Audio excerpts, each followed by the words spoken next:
चलिए बेटा, अब हम इंटीग्रेशन की थोड़ी सी बात कर लेते हैं। देखिए, हमने लास्ट वीडियो में देखा था कि d/dt डिफरेंशिएशन होता है।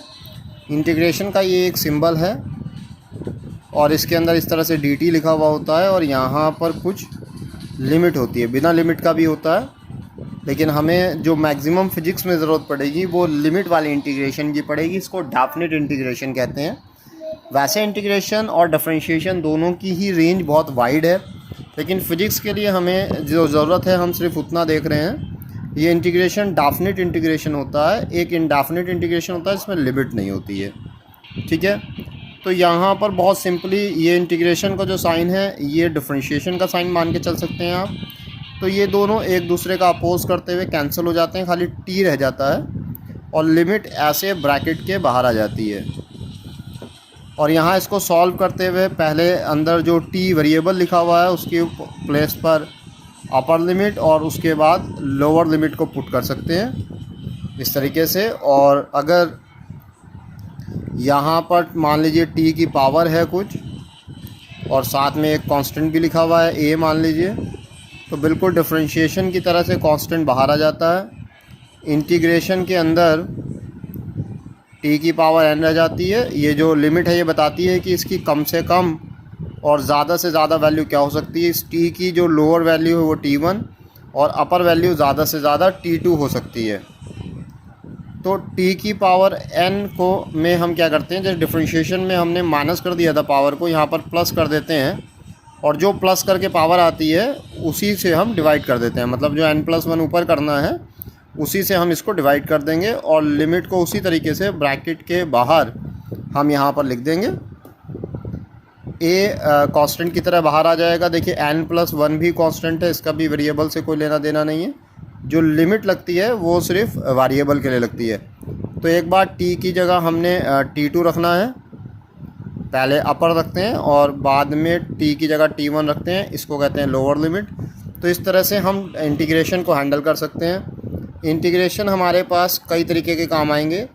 जैसे मैं बता दूं, a साइन t है अगर मान लीजिए, तो a कांस्टेंट है बाहर आ जाएगा। साइन t का जो इंटीग्रेशन है मेरे बच्चों वो माइनस का cos t होता है। डिफरेंशिएशन में प्लस आता था, यहाँ माइनस आता है। माइनस बाहर लगा सकते हैं आप। पहले t अपर लिमिट के साथ वेरीफाई कराएंगे, माइनस लगाकर लोअर लिमिट के साथ वेरीफाई कराएंगे। और अगर यहाँ पर cos t है, मान लीजिए यहाँ पर हमारे पास cos t है, तो cos t के लिए बाहर आ जाएगा, cos का प्लस साइन होता है, t1 to t2। तो एक बार t की जगह अपर लिमिट आ जाएगी, दान लोअर लिमिट आ जाएगी। ओके, तो इस तरीके से हम हैंडल कर सकते हैं। अच्छा, हमने डिफरेंशिएशन में एक और बात देखी थी, वही बात इंटीग्रेशन में भी देख लेते हैं। मान लीजिए यहाँ पर साइन t नहीं है, साइन समथिंग मान लीजिए एक्स टी है, ठीक है, और x यहाँ पर कांस्टेंट का काम कर रहा है, तो a बाहर आ जाएगा। साइन t का हम डिफरेंशिएशन करते हैं माइनस cos t, तो इस पूरे को हम t सपोज कर लेंगे, जिसे डिफरेंशिएशन में भी मैंने आपको बताया था, सपोज कर लेते हैं। और मल्टीप्लाई में उसका हम क्या करते हैं, डिफरेंशिएशन कर लेते हैं।